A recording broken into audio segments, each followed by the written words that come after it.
qui est bien, c'est de mettre différents types d'ampoules, en fait, de mélanger. Le truc horrible, c'est t'as un open space et puis on a commandé 55 ampoules toutes parfaitement identiques parce que bah, forcément quoi. Elles sont toutes un peu trop bleues en général. Et en fait là tu te rends compte que t'as une lumière blafarde dégueulasse. Et c'est pas tant que. C'est même pas que t'as pas pris les bonnes ampoules, c'est que comme il y a que la même et qu'on est très loin de toute façon de la lumière naturelle, t'aurais mieux fait de prendre juste deux ampoules de deux couleurs légèrement différentes et d'alterner et déjà la lumière aurait été vachement plus agréable quoi.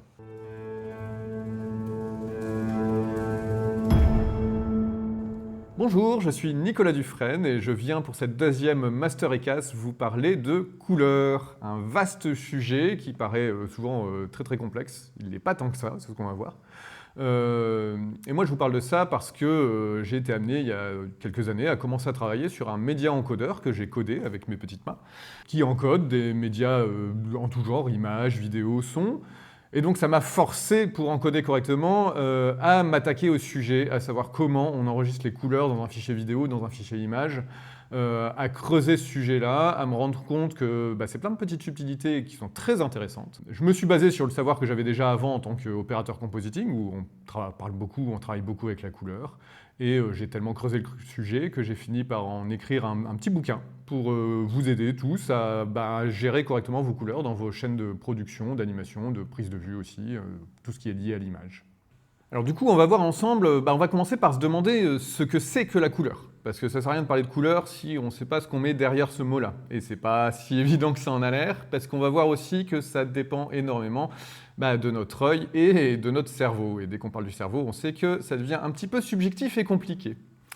Et puis une fois qu'on sera mis d'accord là-dessus, sur ce que c'est la couleur, on va pouvoir réfléchir à comment, une fois qu'on sait ce que c'est, comment on fait pour en parler ensemble. Parce qu'il va falloir un moment que quand j'appelle quelque chose indigo, on soit tous d'accord sur ce que c'est l'indigo.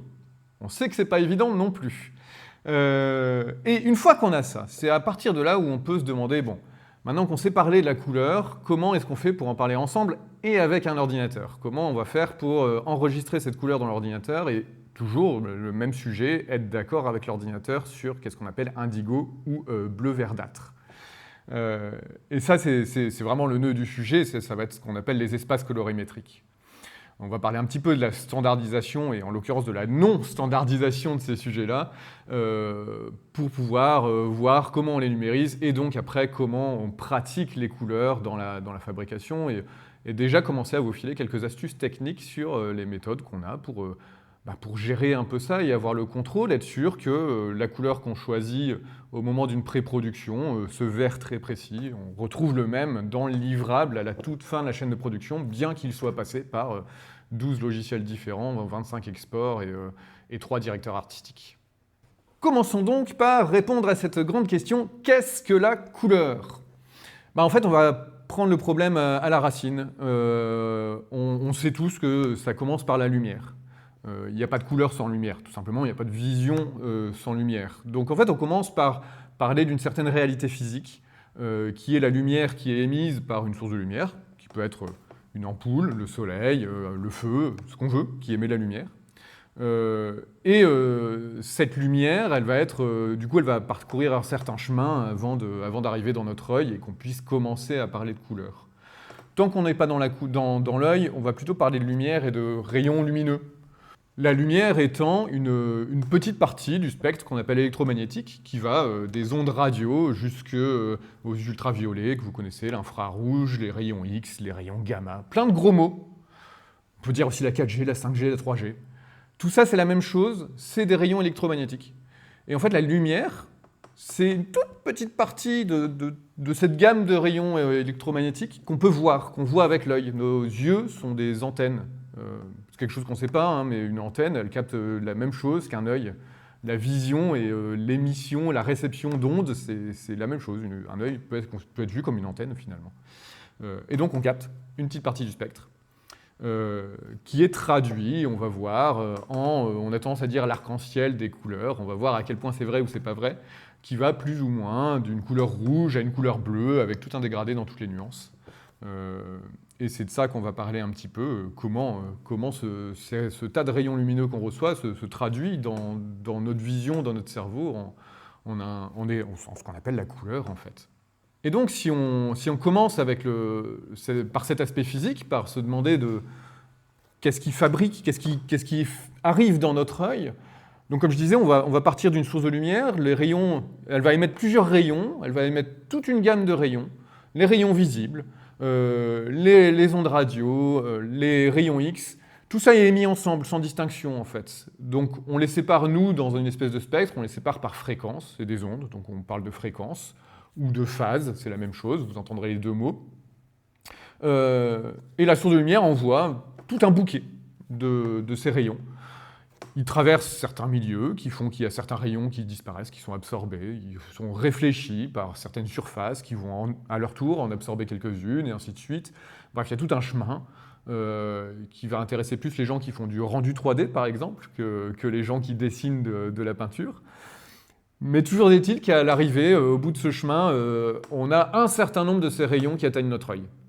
Il y a des UV, il y a des rayons infrarouges, et il y a la partie visible, qui est ce qui va être transformé en un flux nerveux pour aller dans le cerveau. Et en fait, déjà, il y a une sélection qui est faite, parce qu'il y a une transformation de certaines de ces fréquences au moment où elles arrivent dans l'œil, et pas toutes. On ne voit pas les UV. Certains animaux voient les UV. Mes poules voient les UV, c'est génial, ça leur permet de voir mieux les insectes dans l'herbe, parce que les insectes renvoient les ultraviolets, elles le voient. Ne me demandez pas quelle couleur elle voit, ça n'a aucun sens, puisque la couleur, par définition, elle est humaine. C'est ce que nous, on voit, ce que nous, on a défini. On ne sait pas ce que les poules voient, même si elles le voient. Et donc, on reçoit ce bouquet de lumière. Et là, on pourrait se dire, sachant toutes les fréquences qu'on reçoit, tous les types de rayons qu'on reçoit dans l'œil, on pourrait éventuellement traduire ça en une couleur. On pourrait se dire, tiens, si je reçois telle proportion de rayons un peu, on va dire, à 700 nanomètres dans la phase, donc qu'on va appeler rouge plus tard, on va voir pourquoi, ou si je reçois, en plus de ça, dans ce mélange, un certain nombre de rayons à 600 nanomètres, un certain nombre de rayons à 500 nanomètres, donc là je parle des phases, de la fréquence, ça fait un bouquet en fait, et on pourrait se dire, on va prendre ce bouquet-là, on va le traduire en une couleur et on sera d'accord. On dira, quand j'ai 40% de 700 nanomètres, 50% de 600 nanomètres, alors ça fait du orange. On pourrait se mettre d'accord comme ça. Mais en fait, ça ne marche pas. Ça ne marche pas du tout parce que cette manière d'analyser le rayon lumineux, il est très très physique. Mais ce n'est pas ce qu'on voit. On va voir qu'on va devoir aller plus loin que ça. On va devoir analyser vraiment comment l'œil fonctionne et comment ce signal est transformé dans le cerveau, parce que la corrélation entre le contenu d'un bouquet de rayons lumineux et la couleur qu'on voit et qu'on décrit, cette corrélation-là, elle n'est pas si directe, elle n'est pas si automatique que ça. Et donc, ça va influencer la manière dont on travaille. Cela étant dit, on peut déjà se faire un petit classement des couleurs si on voulait, parce que j'ai parlé de mélange de couleurs, et on peut quand même faire une chose, c'est se dire, oui, mais s'il n'y a pas de mélange, qu'est-ce qui se passe si je regarde un rayon lumineux qui contient uniquement des rayons d'une certaine fréquence ou d'une certaine amplitude de phase, d'une certaine phase. Par exemple, si je décide de vous braquer un rayon laser dans l'œil qui est vert, en fait, ça veut dire que c'est un rayon laser qui n'envoie des rayons avec une fréquence que de environ 550 nanomètres de phase. Alors, faites pas ça à la maison, ça fait très très mal un rayon laser dans l'œil. Je parle de rayon laser parce que c'est, je pense, la seule source de lumière qui envoie effectivement des rayons d'une seule fréquence, d'une couleur, que du coup on va appeler monochromatique, une couleur pure, et que le cerveau va traduire en une teinte parfaitement saturée, complètement saturée. Si vous regardez un rayon laser, ou le point d'un rayon laser projeté sur un mur blanc, plutôt que de regarder directement le rayon laser, vous voyez, par définition, une lumière monochromatique, c'est-à-dire une lumière qui n'est faite que d'une et une seule fréquence. En général rouge, mais ça peut être un peu n'importe quoi, du moment qu'on arrive à fabriquer le laser correspondant. Et donc ça va être ce qu'on appelle les lumières monochromatiques. Mais il se trouve, évidemment, que, je viens de vous le dire, il n'y a que les lasers qui sont capables de faire ça. Autrement dit, on n'en voit jamais des lumières monochromatiques. On voit toujours un mélange de rayons plus ou moins larges, plus ou moins complets. Et donc on ne voit jamais en fait les couleurs de l'arc-en-ciel, on les appelle comme ça. On les devine quand on voit un arc-en-ciel justement, mais ça se limite un peu à ça dans la nature. Donc ce qui nous intéresse, ça va être de parler de ces mélanges de couleurs. Et donc il faut qu'on discute de tout ce qu'on va faire de ce mélange de rayons qui est maintenant dans notre œil et qu'on transforme en influx nerveux. Alors je vous rassure, je ne vais pas attaquer la biologie, je n'ai aucune idée de comment ça se passe concrètement au fond de l'œil, le passage de lumière à un flux électrique et chimique, c'est pas le sujet. Ce qui explique d'ailleurs ce qui s'est passé il y a un siècle et demi, quand on a commencé vraiment à standardiser, à parler de ces problèmes de couleur, j'y reviendrai après, mais on a deux approches, celle qu'on vient de tenter d'avoir, qui est d'analyser les rayons lumineux, et en fait on s'est rendu compte très vite que ça ne marchait pas, comme je disais, parce que ces mélanges de couleurs, on va les voir différemment, on va voir que deux mélanges différents peuvent être vus de la même manière, on va voir qu'un mélange identique peut être vu de deux manières différentes en fonction de l'environnement. Bref, c'est tout un foutoir. Et du coup, on a assez vite à attaquer une deuxième approche, qui est celle dont je vais parler là, qui est au contraire de partir dans l'autre sens, de discuter entre nous de ce qu'on voit, et à partir de là, d'en déduire ce qui se passe et comment on peut standardiser la couleur. C'est-à-dire, on va partir, au lieu d'être sur une méthode qui est plutôt analytique au niveau physique, on va partir d'une méthode un peu plus empirique, où on va juste se discuter entre nous, et c'est ce qu'on a fait, j'étais pas là pour le faire, mais c'est ce qui a été fait il y a 150 ans, 200 ans, de discuter, de sonder les gens pour savoir ce qu'ils voyaient, et définir un peu mieux tout ça. Si on parle de ça, on va commencer par constater qu'en fait la plupart des sources de lumière qu'on a dans la nature, et même artificielles d'ailleurs, sont des sources de lumière qui font la lumière plus ou moins blanche. Alors il va falloir parler de ce que c'est du blanc. Mais en gros, blanc, si je simplifie, c'est ce qu'on voit quand on voit un mélange complet de fréquences de lumière, quand il y a tout, quand il y a tout le spectre, en des proportions un petit peu variables. On sait tous que quand il y a du soleil, la lumière elle est peut-être un peu plus orange que quand il y a des nuages où elle est un peu plus bleutée dans la manière dont on l'aperçoit. Il n'empêche que tout ça, c'est de la lumière à peu près blanche, c'est-à-dire, et on l'a vu tous à l'école, qui émet. Et les surfaces blanches renvoient à peu près tout le spectre des couleurs, toutes les fréquences. Mais déjà à ce niveau-là, ce qui est intéressant de constater, c'est qu'il y a différentes qualités de blanc. On va parler de qualité de blanc. Je m'explique. Et c'est très vrai quand on choisit une ampoule, quand on veut acheter une ampoule à LED notamment, et c'était très vrai il y a 15-20 ans au début des ampoules à LED. Une source de lumière blanche, elle peut être blanche en contenant tout le spectre de lumière. Et elle peut être blanche, vous le savez tous, en contenant juste un peu de rouge, un peu de vert, un peu de bleu. Et en fait, le cerveau, il ne reçoit pas du tout le même bouquet de rayons. C'est-à-dire que d'un côté, si je prends le soleil, j'ai vraiment des rayons de toutes les fréquences, de tout l'arc-en-ciel. De l'autre côté, j'ai une LED bas de gamme, qui envoie vraiment que du rouge, du bleu et éventuellement un peu de vert. Et dans les deux cas, je vois du blanc. Et la différence, c'est qu'on va dire que la qualité de ce blanc, elle n'a rien à voir. D'un côté, si je prends un objet coloré, il va avoir sa couleur normale. De l'autre, si j'ai une ampoule qui fait du blanc à partir de seulement des rayons rouges et bleus, mettons, ou orange et vert pour être plus précis, ça va faire du blanc. Si j'ai juste des fréquences orange et vertes, alors si je m'amène avec un objet bleu, il va paraître tout gris, tout terne. Quand je vais l'éclairer avec une ampoule d'un blanc de mauvaise qualité, en fait certaines couleurs ne vont pas ressortir et vont paraître grisâtres. Donc ça, c'est une expérience super intéressante à faire. D'ailleurs, ça a été fait dans un musée. Un artiste qui avait fait ça, une pièce entièrement éclairée d'une lumière blanche de très mauvaise qualité avec seulement quelques rayons. Et dans cette pièce-là, on ne pouvait voir que certaines couleurs. C'est-à-dire que si on venait avec un t-shirt de toutes les couleurs à Harlequin, en fait, il y a plein de cases qu'on voit grises et il n'y a que certaines couleurs qui restent visibles alors que la pièce est éclairée en blanc. C'est une sensation assez étrange. Donc voilà, c'est ce qu'on va appeler la qualité des blancs et ça montre bien qu'en fait, le cerveau, il interprète ce qu'on voit et il traduit les choses alors qu'on qu'on reçoit physiquement des choses très très différentes, et ce qui fait qu'on va avoir beaucoup de mal à se mettre d'accord sur ce que c'est du blanc, par exemple, tout simplement. Déjà, le définir, ça va être un problème. Et tout le sujet de la discussion autour de la couleur qu'on peut avoir entre nous, professionnels de l'image, il tourne déjà beaucoup autour de ça. C'est comment on se met d'accord pour nommer les choses, tout simplement. Hein. Comment on va dire, fuchsia, c'est ça. C'est pas ça. Non, ça c'est lavande, c'est pas fuchsia. Vous avez tous déjà eu ce débat-là avec votre maman qui a acheté un super pull lilas, et puis vous le voyez, vous dites, c'est violet. Et donc il faut qu'on trouve comment on se met d'accord là-dessus. Alors, c'est une question qui date déjà d'il y a pas mal de temps. Une des premières solutions qu'on a trouvées était un peu physique. C'est que déjà, on a commencé à repérer ce fameux spectre de l'arc-en-ciel, déjà on a pu commencer à se mettre d'accord en l'observant réellement, c'est-à-dire que si on passe de la lumière dans un prisme, elle est décomposée, le prisme va séparer la lumière en fonction des fréquences, ce qui va permettre de faire correspondre les fréquences à la manière dont on les voit, déjà. Donc on arrive un peu à régler le problème. Pour les lumières monochromatiques, c'est relativement facile, parce qu'on arrive à faire voir l'arc-en-ciel aux gens, et on arrive à se mettre d'accord, le vert, c'est à tel endroit l'arc-en-ciel, donc telle fréquence de lumière. Et ça marche pas mal, on sait le faire, c'est facile. Ça a été fait d'ailleurs aussi, on a utilisé, pour se mettre d'accord et avoir des lettres bien précises, on a utilisé les lignes de Fraunhofer, ça s'appelle. Fraunhofer étant la personne qui les a découvertes.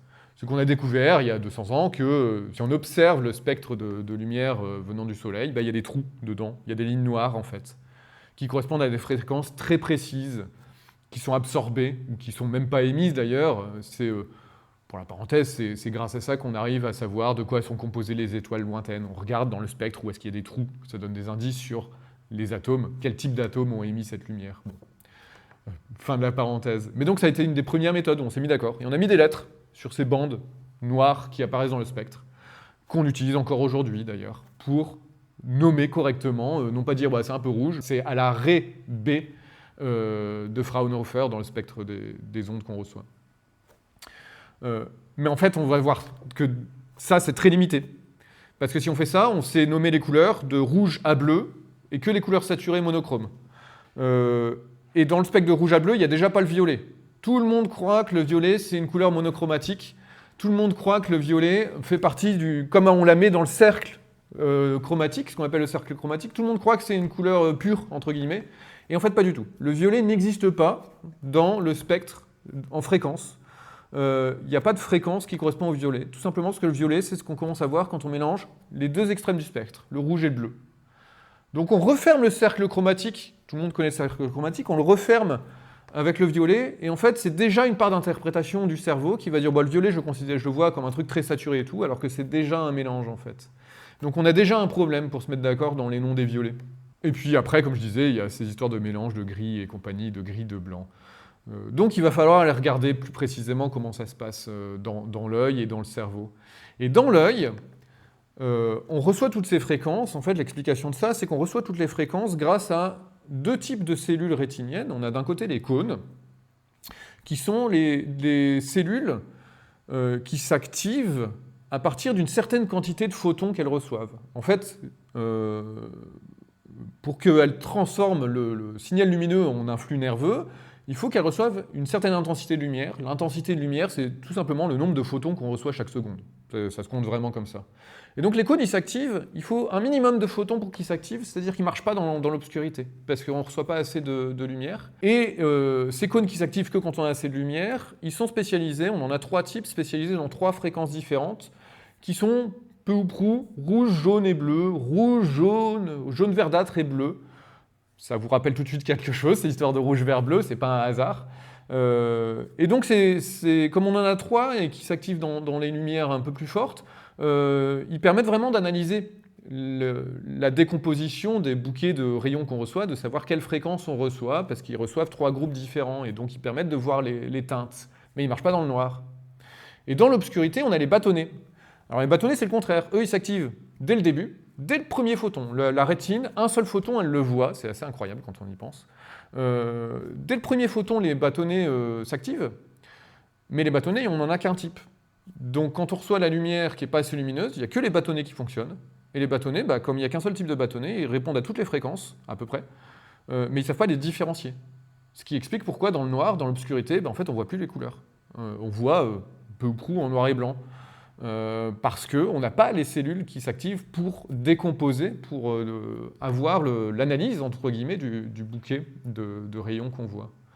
Et puis, si on regarde ces courbes de sensibilité de l'œil par rapport aux fréquences, on va se rendre compte aussi qu'en fait, on a 3 pics, autour du rouge, du jaune verdâtre et du bleu, mais entre deux, on est beaucoup moins sensible. Ça veut dire que dans ce spectre des rayons lumineux du Soleil, où on a tout l'arc-en-ciel, en fait, en réalité, les couleurs intermédiaires, entre le jaune et le rouge, entre le jaune et le bleu, en fait, ces couleurs-là, elles ne correspondent pas réellement à des fréquences précises, elles sont même, elles, déjà un petit peu un mélange de ce que reçoivent les cônes spécialisés dans le jaune et les cônes spécialisés dans le bleu. Donc c'est important de garder ça en tête parce que notre manière de numériser la couleur derrière et notre manière de travailler, elle est très très liée à ça. Le fait que l'œil soit plus performant dans les sombres au détriment des couleurs. Le fait qu'il faille suffisamment de lumière pour voir la couleur est important.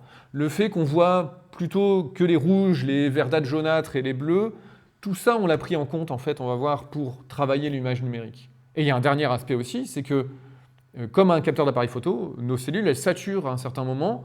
Quand on reçoit des lumières trop intenses, quand on reçoit trop de photons par seconde, ben en fait on est ébloui. Ébloui, ça veut dire quoi? Ça veut dire qu'on est saturé, on crame l'image. Alors la différence avec un capteur d'appareil photo, c'est que nous, on a une gamme, ce qu'on appelle la gamme dynamique. On a une gamme d'intensité qu'on peut différencier beaucoup plus vaste. On peut aller vraiment du très très sombre au très lumineux avant de saturer, là où un capteur d'appareil photo, il va de un peu sombre à légèrement lumineux et après il n'en peut plus. C'est tout le problème qu'on a d'ailleurs en image numérique. Ça va être ça,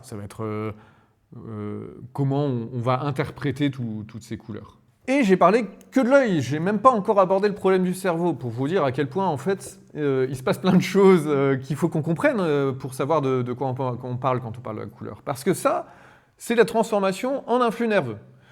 Et maintenant, tout ça c'est envoyé dans le cerveau, et le cerveau lui-même, il va... Alors là, c'est la foire, c'est un peu comme l'opérateur compositing qui en fait trop.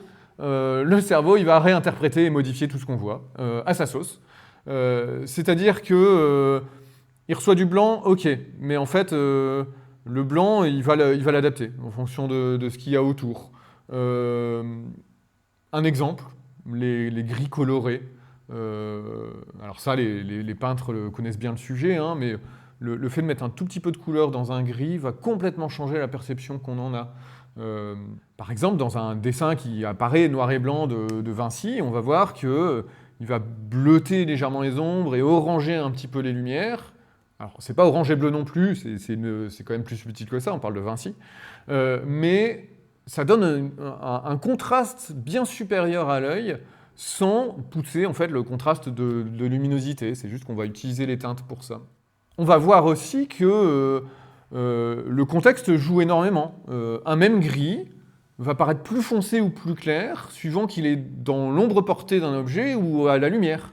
Alors que physiquement parlant, on sait exactement la même chose. Mais le cerveau, il va le voir mais complètement différemment, tout simplement parce qu'il réinterprète tout pour nous aider à comprendre le plus vite possible le monde qui nous entoure. C'est toujours le même sujet, de toute façon, c'est ce qu'on appelle des heuristiques que le cerveau utilise pour qu'on aille vite. Le cerveau humain, il est fait pour aller le plus vite possible.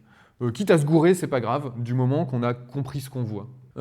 Et donc ça fait que ça va être très compliqué pour nous de nous mettre d'accord.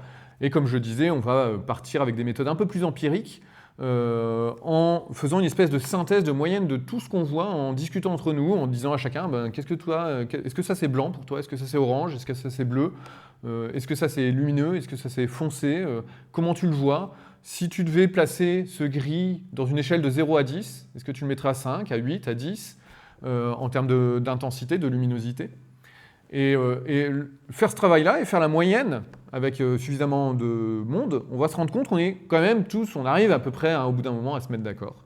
Et on va pouvoir comme ça inventer des systèmes de classification des couleurs où on va décider que blanc c'est telle intensité, rouge c'est tel type de rayon, et on va pouvoir faire une espèce de carte des couleurs qui vont nous permettre de les localiser et de parler de la même chose. En fait, c'est toujours la même chose, c'est de parler de la même chose. On va pouvoir dire, bah tiens, cette coordonnée dans tel système de couleurs, on est d'accord sur ce que c'est. Donc ce travail de classement des couleurs, entre guillemets, qui est un prémisse à la standardisation des couleurs, une manière de se mettre tous d'accord, ça a été commencé au XIXe siècle.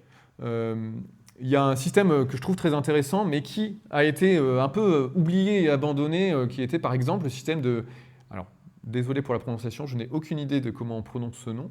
Ewald Hering. Ce Ewald Hering a, au XIXe siècle, proposé un système de couleurs comme ça, de manière empirique, que je trouve très intuitif. En fait, il est parti d'une constatation qui est marrante, c'est que il n'est pas possible de parler de rouge verdâtre. Essayez d'imaginer un rouge verdâtre. Ça ne marche pas terrible.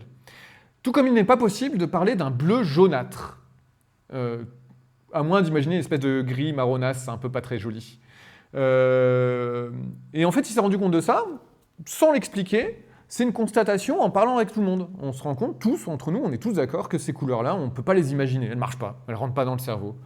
Du coup, il s'est dit, on peut représenter les couleurs sur des échelles bien pensées. Si je fais une échelle qui va du bleu au jaune, une échelle qui va du vert au rouge, et qu'on peut situer les couleurs grâce à ces deux échelles. On va dire qu'un objet il est plutôt bleu ou plutôt jaune, qu'il est plutôt vert ou plutôt rouge, et un mélange des deux. Il peut être bleu-rouge, il peut être vert-jaune. Et donc avec ces échelles-là, on va pouvoir, avec ces deux paramètres-là, on va pouvoir parler la teinte. Et après, il n'y a plus qu'à rajouter une idée de saturation, ce qu'on appelle la saturation aujourd'hui, une idée d'intensité qui va du noir au blanc. Et on pourrait classer les couleurs comme ça. Alors, pas de bol, ça a été complètement abandonné, ces travaux-là. Moi, j'ai trouvé assez intuitif, mais ça a été abandonné au profit d'un autre système qu'on appelle tout simplement la trichromie, qui est beaucoup moins intuitif pour nous d'en parler. La trichromie, c'est ce qu'on connaît tous. Prendre trois couleurs qu'on va appeler des primaires, rouge, vert et bleu dans le cas de la lumière numérique, cyan, magenta, jaune si on fait de l'impression numérique, tout le monde connaît ça. Et donc cette trichromie, au lieu d'avoir deux échelles de teintes, on va avoir trois valeurs, une valeur rouge, une valeur verte, une valeur bleue, et c'est le mélange de ces valeurs qui va définir la couleur. Problème, c'est nettement moins intuitif, mais c'est mathématiquement un peu plus simple. C'est probablement pour ça que c'est resté, et c'est surtout pour ça qu'on est parti là-dessus en informatique, c'est qu'on gère des valeurs qui sont plus simples, mathématiquement parlant.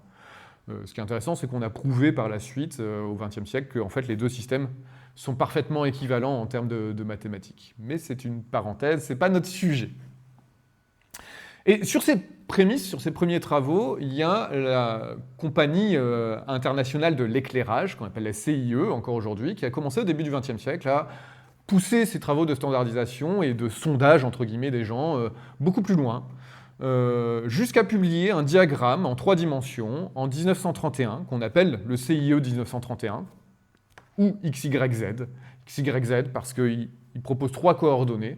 Et donc dans ce diagramme en 3 dimensions, on représente toutes les couleurs qu'on peut voir de manière relativement intuitive.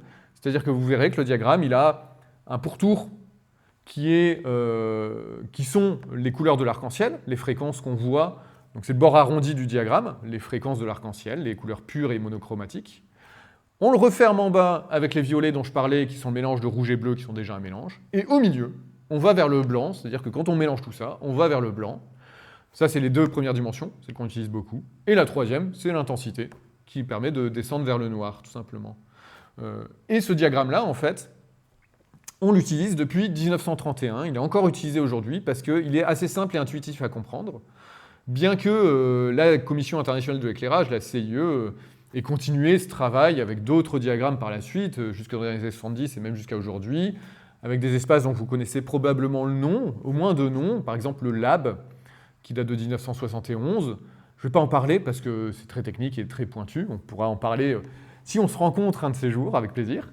Mais toujours est-il que voilà, on s'est basé là-dessus et c'est vraiment le truc qui est devenu le standard aujourd'hui pour parler des couleurs. C'est-à-dire qu'en fait aujourd'hui, quand on va parler de couleurs, qu'on soit sur un ordinateur en RVB, qu'on soit sur une imprimante en CMJN, qu'on soit sur un téléphone, sur un capteur d'appareil photo, ça va être une référence commune en fait. On va pouvoir dire, dans le diagramme CIE 1931, la couleur dont je te parle, c'est celle qui est à X 0,8, Y 0,3. Et donc voilà, c'est la standardisation qu'on a utilisée. Et c'est là-dessus qu'on va se baser pour parler en fait de nos conversions. On a donc un espace référence. Et pourquoi on a besoin d'un espace référence? Je reviens là-dessus parce qu'en fait, finalement, le cœur du problème, il est là. C'est qu'on a là-dedans, on va greffer notre manière de représenter les couleurs. Alors, je parle spécifiquement en numérique, même si ce serait vrai en pas numérique, en analogique, dans la vraie vie. Ce qui se passe, c'est que le fabricant de la caméra qui me filme là a choisi un type de capteur qui voit, entre guillemets, certaines fréquences. Techniquement, il est limité parce qu'on sait faire... le capteur numérique n'est pas capable de capter toutes les fréquences et toutes les lumières possibles. Donc il a une certaine limite. Donc il a un capteur qui, dans ses limites, enregistre les couleurs. Et donc, le fabricant va définir ce qu'on va appeler un espace colorimétrique, qui est en fait la manière de représenter les couleurs que ce capteur peut capter. Et cet espace colorimétrique s'inscrit, on le représente dans le diagramme CIE 1931, en général là-dedans, par convention, parce que c'est facile à lire. Et dans ce diagramme, on va le représenter pour dire, voilà, l'espace colorimétrique qu'utilise le capteur de cette caméra est capable de représenter les couleurs qui sont dans ce sous-ensemble du CIE. On est toujours dans un sous-ensemble puisque le CIE représente l'intégralité de ce qu'on peut voir. Et ce sera vrai pour la caméra, ça va être vrai pour l'écran de l'ordinateur, ça va être vrai pour le téléphone, ça va être vrai pour tous les périphériques, jusqu'à l'écran de cinéma, tout. Ça veut dire que chacun de ces périphériques, pour l'instant je parle que de matériel, a son propre espace colorimétrique, ce qu'il est capable de faire. Tout le monde n'est pas capable de faire la même chose, ça dépend du fabricant. Et après là-dessus, on va mettre les logiciels. Et c'est pareil, chaque logiciel va avoir sa manière à lui, en interne, de faire cette embrouille avec ses couleurs, en fait. Et chaque logiciel va dire ouais, ben moi, je fais des plus belles couleurs parce que je travaille dans tel ou tel espace. Chacun va faire à sa sauce avec ses arguments techniques, marketing. Il y a plein d'arguments variés, divers et variés, pour pousser une certaine manière de gérer les couleurs par rapport à une autre. Et en fait, c'est pour ça qu'on a besoin d'un espace pour standardiser tout ça et qu'il va falloir qu'on se mette d'accord sur comment on représente tout ça. Et c'est là que les espaces colorimétriques entrent en jeu. L'espace colorimétrique, ça va être une manière de représenter les couleurs pour un usage donné, en fait. Et il y en a plein. On connaît le sRGB, sRGB en anglais. Ceux qui font la 3D ont certainement entendu parler de ACES. ACES, alors c'est pareil, même ACES, il y en a plusieurs. ACES CG, ACES CC. On va entendre parler de REG 709 ou BT 709, de REG 2020 ou BT 2020. Et donc chaque espace comme ça a son nom et son usage propre.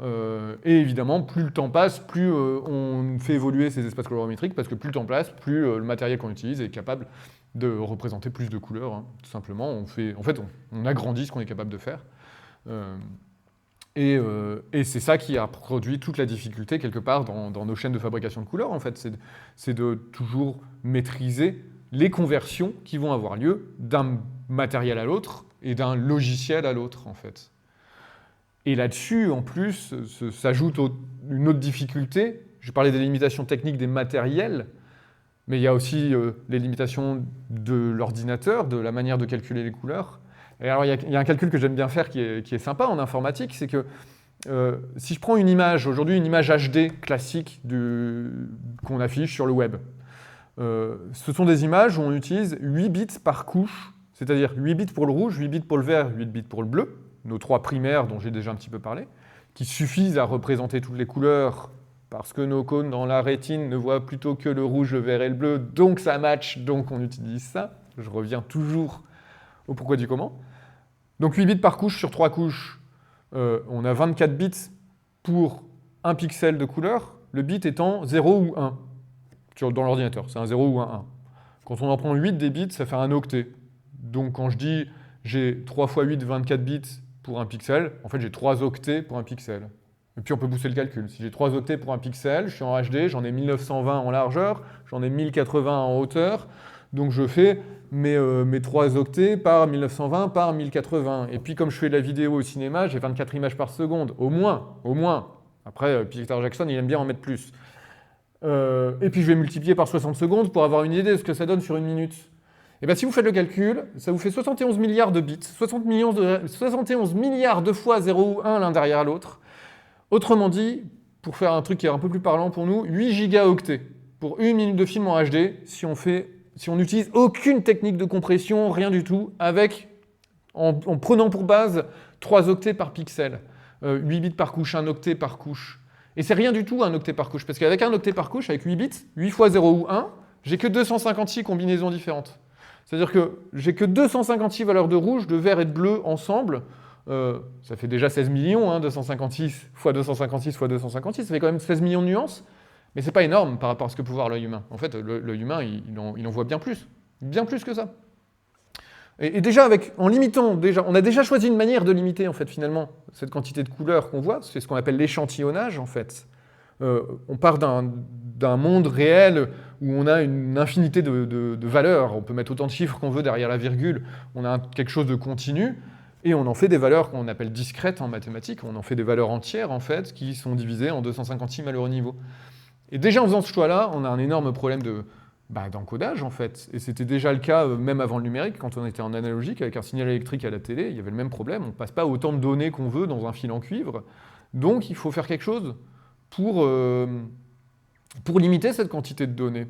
Et en fait, beaucoup des techniques qu'on utilise dans la manière de calculer les images, dans la manière de les enregistrer, et beaucoup des problèmes qu'on a quand on commence à parler de gamma, je vais commencer à parler de ça, de tous ces gros mots qu'on utilise, qu'on manie un peu comme ça sans savoir pourquoi, en fait tout ça vient en grande partie de là, de comment on fait pour que mon petit ordinateur là, il sache gérer cette somme quasi infinie de valeurs. En fait elle n'est pas du tout infinie, on va utiliser des astuces pour réduire et simplifier le truc, quoi. Sachant qu'aujourd'hui en informatique on est dans le process inverse. On est en train de réaugmenter tout. Donc on est dans une espèce de phase de transition, et c'est vrai, je trouve qu'on est un peu à un moment comme ça, où on vient de l'analogique et des années 90-2000, où on était très très limité dans ce qu'on pouvait faire en calcul, et on a mis en place plein de choses, dont on est en train de s'affranchir là progressivement, avec les écrans HDR, au niveau matériel, avec la manière de calculer les couleurs dans les moteurs de rendu, où on se retrouve, on est dans des espaces de couleurs beaucoup plus vastes, et on peut, avec les formats comme OpenEXR, enregistrer des données beaucoup plus vastes et beaucoup plus précises et quasiment sans limite. On est dans un cheminement où on revient, on se rapproche progressivement du rayon réel et physique. D'ailleurs, on l'utilise comme un argument marketing en moteur de rendu. On va parler de physically based renderer, parce qu'on peut, enfin. Et l'OpenEXR, c'est pas si vieux que ça a une vingtaine d'années. Et on est dans ce cheminement-là où on peut revenir à quelque chose de plus physique. Je dis quand même que c'est un argument marketing, parce que bon courage, si on reparle des qualités de blanc, pour reproduire ce genre d'effet dans un moteur de rendu de lumière blanche et choisir de quoi elle est composée en termes de rayons lumineux. Dans un moteur de rendu, on n'y arrivera pas, puisqu'on n'a que des valeurs rouge, vert, bleu. Donc ils ont beau être physically based renderer, tant qu'on n'a pas le spectre entier des rayons lumineux et qu'on ne choisit pas les fréquences qui composent nos lumières dans notre moteur de rendu, en fait on ne le saura pas du tout en termes de couleur. On l'est peut-être en termes de rebond, mais en termes de couleur, on est toujours dans une interprétation. Il y a un moteur de rendu qui sait faire ça, mais il est incroyablement lent et utilisé pour des expériences scientifiques et pas du tout pour du rendu 3D comme nous on le fait en fiction. Et donc c'est dans cette volonté de réduire la quantité de données qu'on retrouve, par exemple, le gamma. J'en profite, on peut expliquer ce que c'est le gamma. Je l'ai dit, dans l'œil, on a des bâtonnets qui font que l'œil n'a pas les mêmes performances dans les couleurs sombres que dans les grosses lumières. J'en ai parlé aussi, je l'ai mentionné un petit peu. Si on demande aux gens de classer des grilles sur une échelle qui va de noir à blanc et de dire qu'est-ce qui est moitié moins lumineux que le blanc, qu'est-ce qui est un quart moins lumineux que le blanc, et qu'on transcrit ça en mesure physique, on va se rendre compte qu'en fait, ce qu'on voit, ce qu'on a l'impression d'être une échelle linéaire de noir à blanc, nous dans notre perception, ce qu'on va mettre au milieu, en valeur physique de lumière, si on mesure l'intensité de ces lumières et le nombre de photons par seconde, en réalité, on n'est pas du tout au milieu en valeur. C'est-à-dire que la lumière physique, on ne la perçoit pas de manière linéaire. Ce que nous, on place au milieu n'est pas au milieu en réalité. Je pense à creuser, et je ne suis pas neurobiologiste, mais ça semble lié au fait que l'œil n'a pas les mêmes performances dans les sombres que dans les hautes lumières, parce qu'on est un mammifère, diurne, et ainsi de suite. Toutes ces raisons-là, évidemment, influencent la manière dont on voit. Ce qui tombait plutôt bien, c'est que quand on a créé les premiers écrans cathodiques, il se passait la même chose. Quand les écrans cathodiques, le principe est de balancer des électrons sur une surface qui va émettre de la lumière en retour. Quand je double le nombre d'électrons que je balance, en fait, je double pas la lumière. L'échelle n'est pas linéaire non plus. Et comme de par hasard, ça tombe plutôt bien, ça matche plus ou moins la manière dont l'œil reçoit la lumière. Et le gamma vient de là. Le gamma, historiquement, vient de là, c'est-à-dire que ce qu'on appelle le gamma, c'est la fonction mathématique qui va convertir la lumière physique et linéaire en une lumière non linéaire, en une fonction mathématique de lumière fabriquée et artificielle. Et puis on l'a gardé en numérique. Pourquoi on l'a gardé en numérique? Parce que là où il tombait bien, c'est qu'il permettait de mettre plus de détails dans les sombres et moins dans les lumières, pour correspondre à l'œil. Et le fait de faire ça, ça permet de optimiser les quantités de données qu'on enregistre. C'est-à-dire qu'avec le même nombre de données, j'ai une image de meilleure qualité que si j'enregistrais les lumières de manière linéaire, parce que de manière linéaire, j'ai des valeurs dans les hautes lumières qui servent à rien, qui se mélangent, dont on ne voit pas la différence à l'œil en fait. Alors on va optimiser, on va garder plus de valeurs pour les sombres et moins pour les clairs. Ça c'est le gamma. Et puis évidemment, chemin faisant, chaque fabricant, chaque éditeur logiciel a utilisé son propre gamma parce que moi je fais un peu mieux que le voisin, je suis plus précis, et ainsi de suite. Ce qui fait que quand on est en Rec 709, c'est pas forcément le même gamma qu'en sRGB, qui est un gamma différent qu'en Rec 2020, et ainsi de suite. Et c'est là où on a des problèmes de conversion. Mais il suffit de savoir qui a ce paramètre pour savoir régler les problèmes. De la même manière, par exemple, on sait que l'œil, il distingue mieux les contrastes de luminosité que les contrastes de couleur. C'est-à-dire que la différence entre deux verts, j'ai du mal à la voir, alors que la différence entre deux gris, je la vois bien. Du coup, on a inventé un système qu'on appelait YUV. Alors encore une fois, en réalité, il était inventé, il est la conséquence de la télé analogique. Mais il se trouve quand même qu'il tombe bien. Parce que YUV, c'est quoi? C'est, au lieu de faire rouge, vert et bleu dans mon encodage des couleurs, je vais faire luminosité et déchromacité. C'est-à-dire des échelles de teinte, des deux valeurs qui permettent de donner la teinte. Un petit peu selon le modèle de Haring dont je parlais tout à l'heure. C'est pas la même chose, mais l'idée est la même, c'est de séparer l'échelle d'intensité lumineuse. Et l'intérêt de faire ça, c'est que du coup, sur mon image, comme je vois mieux les contrastes de luminosité, je vais pouvoir, sur la valeur Y, la valeur de luminosité, garder un maximum d'informations, et sur les valeurs de chromacité, les valeurs de teinte, je vais diviser l'information, je vais diviser la quantité de données par 2, voire par 4. C'est ce qu'on appelle le YUV 444, 422, 420. Cette valeur 444, quand on fait 444, ça veut dire qu'on a la même quantité d'informations en Y, en U et en V. Quand on va faire 422 ou 420, en fait, ça veut dire qu'on va diviser la résolution de la partie teinte, qu'on appelle chrominance. On va diviser cette résolution par rapport à la lumière. Et on va garder la même quantité de données dans la lumière, mais moins de données, moins de résolution. C'est vraiment une histoire de résolution. On enlève le nombre de pixels verticalement et horizontalement dans les couleurs, ce qui permet visuellement d'avoir à peu près la même image, de ne pas voir la différence, nous, en tant qu'humains, alors qu'en réalité, on a divisé énormément la quantité de données à enregistrer, et ça simplifie grandement l'enregistrement du fichier, ça réduit la taille, et ainsi de suite. Évidemment, le problème, c'est que quand on fait un fond vert, un fond bleu, on ne se base pas du tout sur les contrastes de luminance, mais on se base sur les contrastes de couleur, de teinte. Ce qu'on veut, c'est séparer le vert du rouge de la peau. Et si on est en 4.2.2 ou en 4.2.0, on a bousillé le travail parce que on n'a pas la résolution dans ces couches-là, alors que c'est justement celle dont on a besoin pour notre keying, par exemple. Cela étant dit, les diffusions télé aujourd'hui sont toutes en 4.2.0, en 4.2.2, parce qu'une fois qu'on a fini de travailler, on s'en fiche, on n'a plus besoin de toute cette résolution, on peut réduire la quantité pour faciliter la diffusion.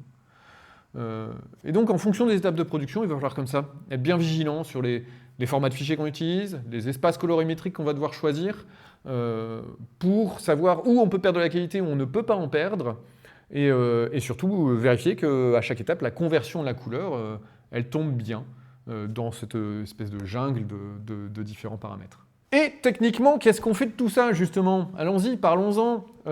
C'est bien beau, tous ces gros mots et compagnie. Déjà, on a compris qu'il fallait prendre un bouquin et aller feuilleter et regarder un peu les paramètres qui existent et tout ça. Ça s'invente pas. Il va falloir déjà comprendre un peu ce vocabulaire-là. Mais c'est pas tout ça. C'est concrètement, qu'est-ce que je fais moi sur mon ordi tout seul à la maison ou dans mon studio où il y a plusieurs ordinateurs, plusieurs graphistes et il va falloir un peu gérer tout ça. Alors, la première chose, encore une fois, on revient toujours au même problème, il faut qu'on parle de la même chose. Quand on parle de couleur, il faut qu'on parle de la même couleur. Il faut que la personne qui est assise sur le poste, au poste à côté de moi, ou pire, celle qui est dans une autre pièce, loin, quand on parle de la couleur à telle coordonnée dans l'image, on soit d'accord qu'on soit en train de regarder la même chose. Et ça, c'est la première étape, primordiale en fait. C'est de s'assurer que tout le monde voit la même chose sur son écran, ou en tout cas, c'est pas possible d'avoir exactement la même chose, on le sait, mais que ce soit le plus proche possible, et que ce soit le plus proche d'un standard commun, pour au moins, à la fin, quand on livre notre fichier, on sait qu'on a la couleur qu'on veut en termes de si la suite respecte le standard. Évidemment, on sait que dans certains cinémas, les couleurs, elles partent en vrille, on sait qu'en diffusion télé, c'est encore pire, parce que les téléviseurs sont réglés n'importe comment, et que les gens vont voir pas du tout ce qu'on a voulu, mais ça, c'est hors de notre contrôle. Nous, ce qu'on peut faire, c'est faire en sorte qu'à l'arrivée, on ait quand même livré un truc où, si c'était bien fait la suite, il y aurait les bonnes couleurs. Et pour ça, il faut qu'on soit tous d'accord. Donc la première étape, toute simple, c'est qu'on va calibrer nos écrans. On va régler tous les écrans de tout le monde pour qu'au moins, quand on affiche une image sur l'écran dans le système d'exploitation choisi, on a l'image soit sensiblement la même pour chacun. On peut le faire à l'œil, l'œil fonctionne bien pour ça, pourquoi pas. On peut sinon utiliser une sonde de calibration. C'est tout petit, ça coûte quasiment rien, surtout pour un studio d'anime ou un studio de VFX, ça coûte vraiment rien. Et ça permet de calibrer automatiquement les écrans. Ce que va faire la sonde, en fait, c'est qu'elle va faire ce que nous, humains, on ne sait pas faire, elle va analyser la lumière émise par l'écran, très précisément. Elle va regarder les fréquences exactes et elle va corriger. C'est-à-dire qu'elle va demander à l'écran d'afficher du rouge, elle va mesurer, elle va regarder l'écart et elle va enregistrer dans le système d'exploitation une calibration, une lutte, en fait, qui va faire la correction inverse, qui va rétablir tout ça pour que l'image qu'on voit soit à peu près la bonne. Puis on va même aller plus loin que ça. Cette calibration, on va la refaire régulièrement. On va se donner un délai, par exemple une fois par mois, parce que l'écran ne va pas émettre tout à fait les mêmes couleurs en fonction de la chaleur, tout simplement. La chaleur fait varier la couleur des écrans. Déjà, on va maîtriser la chaleur dans le studio, mais ce n'est pas toujours possible. Si on est vraiment maniaque, on va même utiliser une sonde comme celle-ci, qui a un petit cache qui permet de mesurer la lumière ambiante, qui reste branché à l'ordinateur, et qui mesure la lumière ambiante, et qui va adapter les couleurs de l'écran en fonction de la lumière de la salle, puisqu'on sait que notre cerveau, il change notre perception en fonction de l'environnement. Si je veux voir le même blanc en permanence, je suis obligé de prendre en compte la lumière qui éclaire autour de l'écran. Parce que j'ai beau avoir le blanc physiquement juste, mon cerveau il va le réinterpréter, il va vriller, parce qu'à côté, il y a un nuage qui passe. Donc une des solutions, c'est de laisser la sonde branchée, mais ça implique d'avoir une sonde par ordinateur, et puis c'est un peu une rustine. La solution plus simple, c'est de tamiser les lumières des fenêtres. Là, on aborde aussi un autre sujet qui est plus compliqué à maîtriser en studio, qui va être l'environnement, en fait. La pièce, il y a même des standards. Le standard sRGB, par exemple, préconise un environnement de travail très précis, avec la couleur des murs, qui doit être gris un peu sombre, la couleur des ampoules de lumière, la manière dont on éclaire, l'absence de lumière naturelle, on n'est que en lumière artificielle. Et si on respecte ça, c'est la garantie qu'on va voir la couleur préconisée par le standard quand on l'affiche à l'écran. Sans aller aussi loin, toujours garder en tête que l'environnement il a une grosse influence. Et ce qui se fait, en fait, le plus simple, c'est sinon de se réserver une salle à la vérification des couleurs. Une salle où on contrôle l'environnement, qui n'a pas besoin d'être un open space de 400 personnes.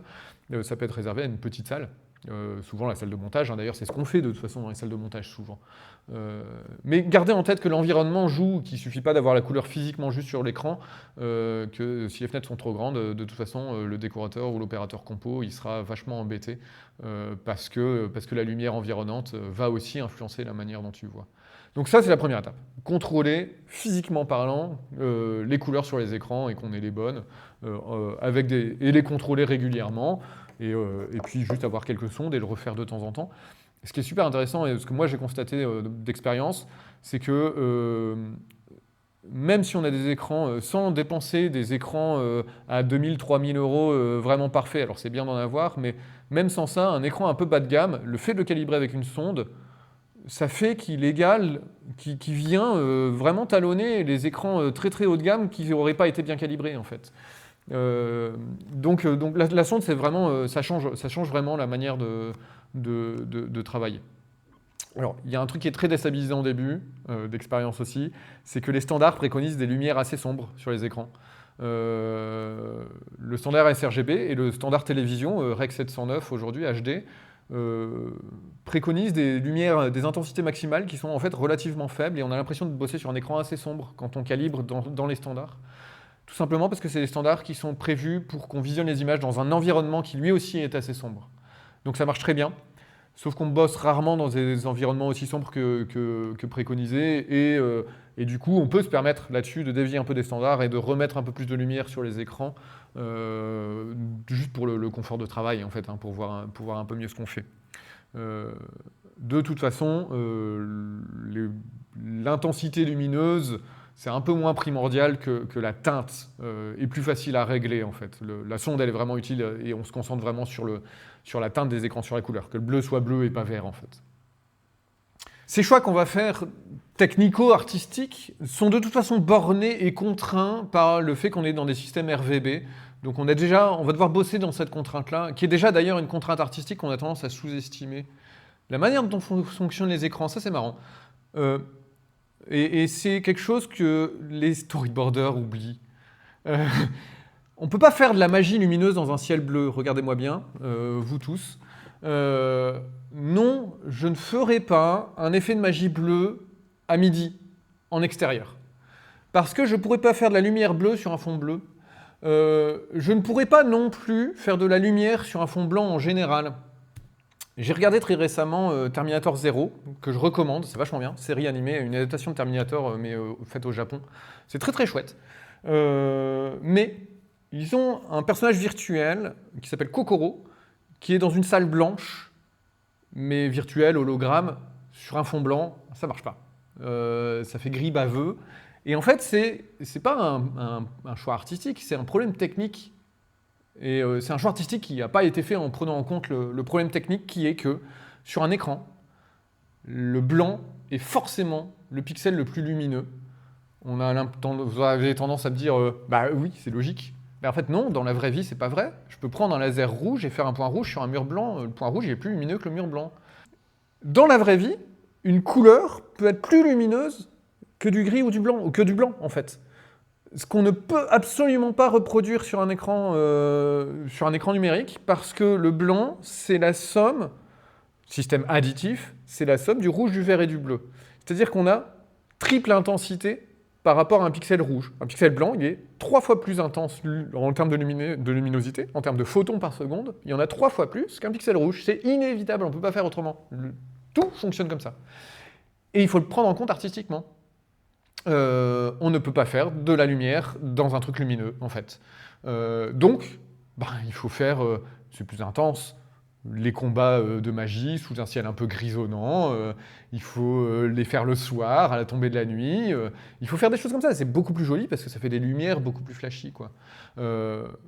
Autre chose qu'on a tous vu, hein, les sabres de Star Wars, le sabre rouge, il n'est pas rouge, il est blanc. Il est blanc avec un liseré rouge autour.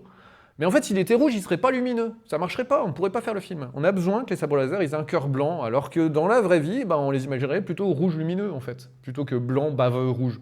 Et d'ailleurs aussi, les sabres laser bleus, je ne sais pas si vous avez remarqué, ils paraissent vachement plus fades que les autres. Les lasers bleus paraissent un peu blancs, en fait. Ils paraissent moins saturés, moins colorés. C'est encore une autre contrainte qu'on a, mais celle-ci, elle n'est pas liée au RGB, elle est liée au cerveau. Le cerveau tire le bleu vers le blanc, pour le dire comme ça. Quand on a du bleu, c'est une anecdote, mais c'est intéressant artistiquement parlant aussi. C'est difficile de faire un bleu saturé parce que le cerveau tire les bleus vers le blanc. On les voit un peu blancs, en fait, on les voit laiteux, les bleus, tout simplement parce que le ciel est bleu et que c'est une manière pour le cerveau de l'ignorer. Ce qui nous intéresse dans la nature, nous, chasseurs, c'est de repérer les points rouges dans l'herbe verte. Le bleu, on ne veut pas trop être perturbé. Et il a tendance à tirer le bleu vers le blanc. D'ailleurs, c'est une technique qu'on appelle l'azurage, je crois, pour rendre les feuilles de papier plus blanches. Jusqu'au 19e siècle, le papier était plutôt un peu jaunâtre, parce que quand on fabrique du papier, quelle que soit la méthode, hein, d'ailleurs, papier ou parchemin ou ce que vous voulez, on est plutôt sur des teintes qui sont un peu terre de sienne. La difficulté de trouver le bon mot pour décrire la bonne couleur, hein, c'est vraiment le sujet. Et du coup, ce qu'on fait, c'est qu'on y met un peu de colorant bleu. Et en fait, même si on perd un peu en luminosité parce qu'on recolore un peu le papier, c'était surtout le cas au début quand on a commencé à faire ça, il paraît quand même plus blanc, en fait. On met un peu de bleu pour tirer vers le blanc. Donc le bleu lumineux est toujours un problème. Dans un logiciel, un des premiers choix qui va se poser, surtout dans les logiciels de peinture par exemple, Photoshop, Krita, ou dans les logiciels de comp, dans Nuke et dans After Effects, on va avoir cette question-là, c'est est-ce que mon espace de couleur, il doit être linéaire, ou est-ce que je dois avoir un fameux gamma comme je parlais tout à l'heure ? Et ça, c'est pareil, c'est pas juste un choix technique. Parce qu'on va dire, oui, linéaire, c'est la lumière physique, machin, tout ça, c'est mieux. Il y a plein de vidéos tutos sur Internet qui vont dire, il faut absolument se mettre en linéaire, regardez, c'est 1000 fois mieux. Quand on parle de compo, c'est vrai que la majorité du temps, on préfère que ce soit linéaire, mais il n'empêche que c'est un choix aussi artistique. Parce que ce que ça change, en fait, c'est que ça va changer la manière dont les couleurs se mélangent. Et quand j'ai un gamma, c'est-à-dire que quand les couleurs ne sont pas calculées de manière linéaire, c'est-à-dire qu'en 1 plus 1, ça fait pas 2, mais 1 plus 1, ça fait 0,7, quand j'ai un gamma, les couleurs qui se mélangent, elles ont tendance à s'assombrir un petit peu. On va aller vers des choses, quand on a des demi-transparences, quand on a des choses pas parfaitement opaques, le mélange de deux couleurs assez différentes va avoir tendance à s'assombrir un petit peu, à partir légèrement vers le marron. Et ça va, pour quelqu'un qui a l'habitude de peindre, qui fait de la couleur, ça va rapprocher un peu de la peinture. Physiquement parlant, la peinture, le mélange des couleurs quand on dessine. Ce qui est intéressant pour un artiste, c'est parfois un peu plus intuitif. Le défaut que ça a, et là où on va préférer du linéaire, c'est que justement, si on veut faire des effets de lumière, et c'est pour ça qu'on préfère le linéaire en compo, c'est qu'on va plus travailler en termes de lumière qu'en termes de mélange de couleurs. Et si on veut travailler plus en termes de lumière que de mélange de couleurs, l'espace linéaire, il fait le contraire. C'est que quand il va mélanger les couleurs, on va avoir quelque chose qui va prendre de la saturation, qui va s'éclaircir un petit peu, qui va en fait être plus proche d'un effet lumineux, tout simplement, hein, parce que ça va mélanger les couleurs d'une manière mathématiquement plus proche de ce qui se passe dans la vie réelle et physiquement parlant en termes de lumière. Et du coup, ce choix d'un espace de travail qui va être avec un gamma ou linéaire, il n'est pas que technique, il est aussi artistique, et surtout dans les logiciels de peinture, il va changer la manière dont on travaille. Parce que même dans un logiciel de peinture, ça peut être intéressant de passer en linéaire parce qu'on veut travailler de la lumière, parce qu'on veut ajouter des rayons de lumière, des choses comme ça. Et donc peut-être même, pourquoi pas, diviser le travail en 2 étapes. C'est aussi possible d'imaginer ce genre de choses. Sachant que si on divise en 2 étapes, on a les problèmes d'export-import à prendre en compte en plus. C'est jamais simple. Voilà un exemple en fait. Et tous ces choix-là, ils ne sont pas que techniques. Ça ne change pas complètement la manière de travailler, mais ça va influencer la manière dont on fait nos lumières. C'est très très vrai aussi quand on fait du rendu 3D par exemple. Le choix de l'espace colorimétrique, si on cherche vite fait des vidéos un peu amateurs sur YouTube, tout le monde va nous dire « Ah bah tu bosses en A6, c'est vachement bien, il y a plus de couleurs dans A6 que dans d'autres espaces colorimétriques, et c'est comme ça qu'on choisit. On prend le gamut c'est la quantité de couleurs qu'on a dans l'espace. On prend le plus grand possible, si on a plus de couleurs, c'est que le rendu est mieux. » Alors déjà, quand c'est mieux sans argument, c'est pas très clair, mais en quoi il est mieux?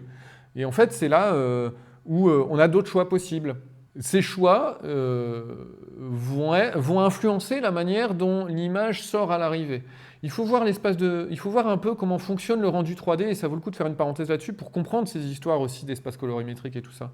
C'est qu'un moteur de rendu 3D, tous les moteurs à ma connaissance, sont plus ou moins une simulation de la lumière physique, on en a parlé, avec ses limitations, mais ça balance des rayons qui rebondissent, et à l'arrivée, on arrive à définir la couleur d'un pixel.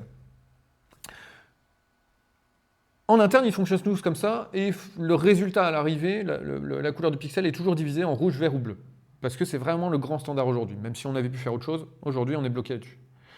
Et l'espace de couleur, il intervient après, en fait. Il faut presque le voir comme un filtre d'affichage. L'espace de couleur ne change pas la manière dont les moteurs de rendu calculent. Contrairement à ce que plein de gens comprennent, c'est pas ça qui se passe. Le moteur de rendu calcule toujours de la même manière. De manière physique, il additionne des lumières, en lumière linéaire, avec des valeurs complètement arbitraires de rouge, de vert et de bleu. Et c'est après que l'espace colorimétrique vient comme un filtre à l'affichage. C'est exactement, pour prendre la comparaison avec la photo ou la vidéo, c'est exactement, l'espace de couleur, c'est exactement le process qui intervient après le capteur dans l'appareil photo. C'est le moment où l'appareil photo convertit l'impulsion du capteur en une couleur affichée à l'écran. Donc ça se passe après la génération de la couleur elle-même. Et c'est comme si on travaillait à travers. J'ai l'espace de couleur entre moi et mon écran, entre moi et mon petit travail. Et en fait, c'est comme si je réglais mes lumières dans le rendu à travers le filtre qui vient se mettre par au-dessus.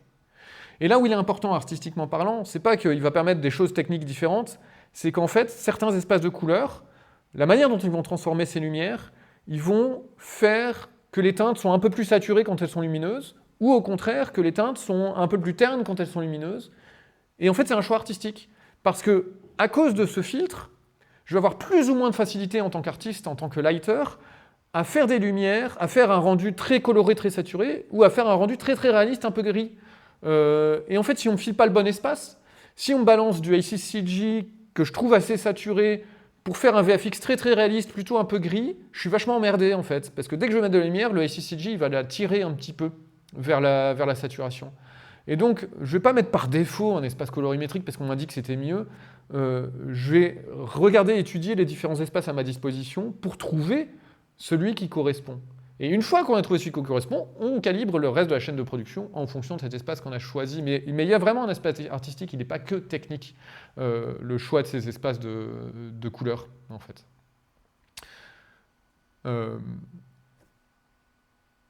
Et donc, on fait des choix. Là, j'ai parlé des choix au sein d'un logiciel. Et la vraie difficulté, après, c'est d'un logiciel à l'autre. Il faut que j'exporte dans un certain format de fichier, il faut que j'importe dans un autre, il faut que je sois d'accord. C'est pas le même espace dans les deux. À quel moment a lieu la conversion? Quand j'exporte, quand j'importe? Est-ce que c'est juste un filtre d'affichage, mais en fait, c'est les mêmes données tout du long? Enfin, il y a plein de manières de faire qui sont complexes et qu'il faut bien maîtriser. Et puis, en plus de ça, il y a le travail technique. Une fois qu'on a fait les choix, comment on les applique? Donc tout ça c'est vraiment... Je ne peux pas rentrer dans le détail parce que ça dépend des chaînes de fabrication, ça dépend de ce qu'on fait. Il y a en gros deux grandes voies, hein, qui sont la chaîne de production où les données ne varient pas d'une étape à l'autre et on utilise exclusivement le format d'image OpenEXR. Et les espaces colorimétriques sont exactement ce que je viens de décrire pour le moteur de rendu 3D, c'est des espèces de filtres qu'on met à l'affichage sur les données qui vont d'un logiciel à l'autre. Ce qui n'empêche pas d'avoir des conversions à des étapes clés, mais le principe est là. L'intérêt de ça, c'est qu'on garde le niveau de qualité, la quantité de données qu'on enregistre, et donc les possibilités de travail, la latitude de travail, on la garde au maximum tout au long de la chaîne de production. L'autre manière de faire, qui est quelque chose qu'on retrouve en prise de vue, parce qu'en prise de vue, on n'a pas ce format EXR en sortie des caméras, c'est pas possible, on a des formats différents. Cette autre manière de faire est de passer par des formats où on a des espaces colorimétriques qui ne sont plus des filtres d'affichage, mais qui sont enregistrés dans l'image, qui sont appliqués, entre guillemets, à l'image. Voilà, on peut moduler, ça dépend des logiciels qu'on utilise. Et quoi qu'il arrive, il y a un travail comme ça de calibration de toute la chaîne de prod, de la pensée, depuis la première image qu'on reçoit, la première image, qu'elle vienne d'une caméra ou d'un logiciel de design graphique, jusqu'à la livraison, la dernière image qui sort à la fin, comment on fait pour maîtriser chaque étape. Alors, vous avez tous entendu parler, j'imagine, de OpenColor.io, OCIO, qui est en fait la librairie logicielle qui est censée aider à calibrer toute la chaîne. Par exemple, aujourd'hui on fait ça, on utilise OCIO, qui est en fait un truc développé et ouvert sous une licence libre et open source, qui est utilisé dans la plupart des logiciels pro, qui est censé nous aider à avoir un seul petit fichier de configuration où on va définir tous les paramètres de notre chaîne de fabrication pour tous les logiciels en une fois. On va centraliser un petit peu les paramètres. Au lieu d'aller dans chaque logiciel, changer les paramètres de couleur et fouiller et tout ça, on sort ces paramètres du logiciel pour les faire pour toute la chaîne, en fait. Ça, c'est le principe d'OCIO. Ça implique deux choses. Ça implique que tous les logiciels qu'on utilise prennent en compte OCIO. Donc, exit Photoshop. C'est très très récent que dans la suite Adobe, on ait du OCIO et on l'a pour After Effects aujourd'hui. Et c'est tout, et Premiere, je crois, du coup, puisque c'est les logiciels vidéo ensemble. En tout cas, c'est quelque chose de très récent. Donc, c'est pas garanti que tous les logiciels utilisent OCIO, même si l'immense majorité aujourd'hui les gère. Je sais, par exemple, que Photoshop ne le gère toujours pas. Donc, on va plutôt s'orienter vers une solution comme Krita, par exemple.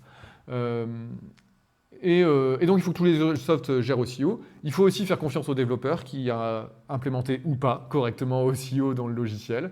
Et il faut bien comprendre comment fonctionne la configuration OCIO, comment on va la gérer. On va souvent, quasiment toujours, se baser sur des configurations toutes faites. Par exemple, la fameuse ACES, c'est vraiment un mot qui est revenu 20 fois dans mon intervention là, parce que c'est très utilisé. Il y a aussi Blender en propose une que je trouve très intéressante, qui s'appelle AGX. Et ces différentes configurations de OCIO ne fonctionnent pas toutes de la même manière, mais c'est des bases de travail pour mettre en place la chaîne de production, et c'est aujourd'hui la piste la plus prometteuse pour enfin réussir à contrôler un petit peu cette chaîne de fabrication. Mais ça arrive vraiment à une étape où il faut avoir compris et bien saisi toutes les nuances dont j'ai parlé, qu'elles soient de la lumière, parce que qu'on soit en rendu 3D ou en photo, en image en prise de vue, il faut avoir compris comment la lumière elle est arrivée à notre capteur ou à notre moteur de rendu, jusqu'à comment nous on la voit et comment on la numérise pour vraiment garder le contrôle sur tout ça du début à la fin. Donc c'est tout un programme. En fait, une des plus grosses difficultés qu'on a quand on numérise l'image, quand on doit la reproduire, quand on doit prendre l'image et la reproduire, c'est une histoire de contraste et de ce qu'on appelle la plage dynamique. L'échelle entre le noir, le point le plus sombre de l'écran, et le point le plus lumineux. Ce qui est marrant, c'est qu'on a exactement le même problème qu'on soit en prise de vue ou en moteur de rendu 3D. Dans la vie, et dans le moteur de rendu 3D qui ne fait que, comme je disais, balancer des rayons et simuler plus ou moins la vraie vie, en fait, du coup, c'est pour ça qu'on a les mêmes problèmes, c'est que notre œil est capable, dans une pièce sombre, avec une fenêtre qui donne sur le soleil, l'œil est suffisamment performant pour voir et le détail à l'extérieur de ce qui est en plein soleil, et le détail de ce qui est à l'intérieur plutôt sombre. bien qu'il y ait une différence en termes d'intensité entre la partie sombre et la partie lumineuse qui est énorme en fait. On parle de x10, x100, x1000 même. Sauf que, dès qu'on va numériser ça, donc d'un côté, dès qu'on va l'enregistrer avec le capteur de l'appareil photo de la caméra, de l'autre côté sur notre ordinateur quand on fait de l'image de synthèse, quand on va afficher l'image sur un écran d'ordinateur, dans les deux cas, on n'a pas du tout cette plage dynamique-là. Le capteur de l'appareil photo, il est incapable d'avoir une gamme de 1 à 1000 en termes d'intensité entre 2 pixels. L'écran de l'ordi, j'en parle même pas. On l'a dit tout à l'heure, on avait 256 niveaux par couche. Il n'est pas capable d'avoir cette plage dynamique-là.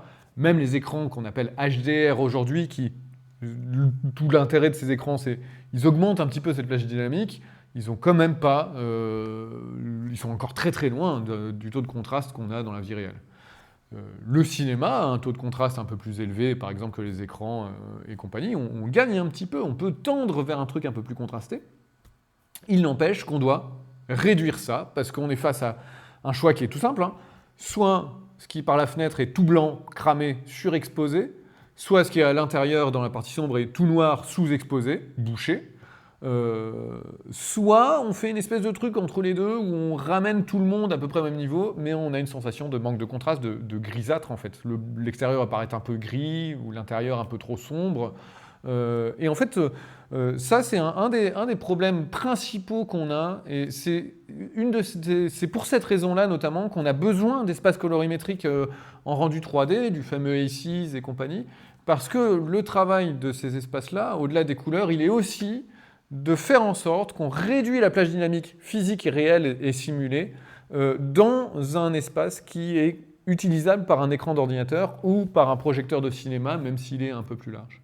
D'ailleurs, le problème se repose aussi quand on prend une image qui a été faite pour le cinéma et quand on la diffuse sur une télé ou sur un écran d'ordinateur. C'est pareil, comme le cinéma a une plage plus large, il va falloir la compresser un petit peu pour qu'elle rentre. Alors c'est moins énorme que quand on passe de la vie réelle ou du moteur de rendu à l'écran. Du cinéma à l'écran, c'est un peu moins problématique, mais il y a déjà aussi ce problème-là. Et c'est aussi ça qui fait qu'à la télé, des fois, on va regarder un truc qui va paraître trop sombre. C'est juste que ce travail-là a été mal fait. Donc ça, c'est un des problèmes primordiaux quand on fait du rendu 3D, de la prise de vue, par exemple. Et ça rejoint ce que je disais de réussir quelque part à réduire la quantité de données qu'on a, à avoir moins de contraste pour respecter ce qu'on est capable d'enregistrer numériquement parlant et surtout de projeter. Pour conclure, je vous invite à regarder un petit peu plus la manière dont les couleurs sont gérées dans les séries, films et compagnie. J'ai notamment un exemple qui est pas mal, que je trouve hyper intéressant, pas tant artistiquement parlant, parce qu'il ne casse pas trois pattes à un canard en termes de couleurs, mais en termes techniques, où on voit la prise en compte de tout ce que je viens de raconter là, c'est House of Cards. Et d'autres séries qui ont un peu copié cette ambiance très particulière qui en résulte, où ils ont pris à bras-le-corps le problème dont je parlais des contrastes et des plages dynamiques, où on filme dans un bureau un peu feutré, ambiance un peu tranquille, qui évoque du coup pas du tout des contrastes très forts, mais plutôt où on cherche quelque chose de très feutré, les machinations de couloir. Mais donc dans les bureaux, on a quand même des fenêtres qui donnent sur l'extérieur, donc on a quand même beaucoup de lumière qui vient de l'extérieur, et qu'est-ce qu'on fait? Et je trouve qu'ils ont été assez malins, parce qu'ils ont utilisé tout ça, tout ce que j'ai raconté.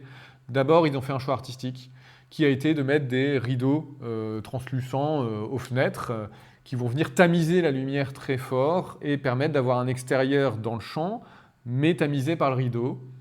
Comme il y a un rideau, il n'y a pas besoin de détails à l'extérieur, c'est entièrement blanc. En gérant le taux de contraste pour quand même voir le joli drapé du rideau que ça crame pas, mais du coup on a une excuse pour diminuer le taux de contraste déjà au moment du tournage. Il n'empêche que le taux de contraste est très élevé et qu'après on voit dans l'image, on voit vraiment dans le résultat qu'il y a eu un travail très fin, très technique et très expert de la manière de faire la prise de vue en utilisant des vidéos qu'on va dire en S-Log, tout ce vocabulaire un peu barbare dont on peut parler plus tard en formation, par exemple. Et donc, toute cette manière de à la fois faire la prise de vue, puis de l'étalonner correctement, d'avoir une passe de compositing et d'étalonnage, où on va vraiment restaurer pile la bonne quantité de contraste, où on arrive à montrer qu'on est à l'intérieur un peu sombre, qu'il y a un extérieur très lumineux, malgré tout, dans une ambiance qui reste très feutrée et pas trop contrastée. Ils ont vraiment utilisé tous les outils qu'ils avaient à disposition pour parvenir à cette image. qui donne une identité à la série, alors que c'est pas la série, on va dire, je me souviens des couleurs. N'empêche qu'il y a un travail technique qui est super intéressant à ce sujet-là et qui a été repris dans plein d'autres projets d'ailleurs après, mais c'est un peu le premier qui m'a marqué sur le sujet. Je vous remercie d'avoir suivi cette intervention dans son ensemble. Il y a évidemment énormément de choses que je n'ai pas abordées, j'aurais voulu, j'avais envie que ça dure 6 heures, mais on m'a dit non. C'est un sujet, moi, qui me passionne, parce qu'il touche à plein de domaines très différents, à la fois artistiques et la couleur et compagnie. Comme j'ai dit, j'ai fait beaucoup de compositing dans ma carrière et j'aimais bien le travail de la couleur en termes artistiques, mais il y a aussi un aspect physique sur la lumière et compagnie que je trouve passionnant, et tout cet aspect technique, de lien aussi entre les équipes. Enfin bref, ça touche à plein de choses et ça concerne quasiment tout le monde dans la chaîne de production, et c'est ça que je trouve super chouette. Et du coup, comme j'ai énormément approfondi le sujet, j'ai envie de le partager aujourd'hui, c'est pour ça que je fais cette vidéo, c'est pour ça que j'ai fait un bouquin, et c'est pour ça aussi que je le fais en formation, notamment avec les CAS. Des formations arrivent, et c'est une bonne occasion pour moi de partager ce savoir-faire, et pour vous de me rejoindre dans cette passion. En fait, ça devient une passion quand on s'y colle. Donc voilà, ça arrive bientôt. Merci encore, et n'oubliez pas que d'autres Master et CAS vont suivre sur plein de sujets divers et variés et toujours passionnants. Merci beaucoup et à bientôt.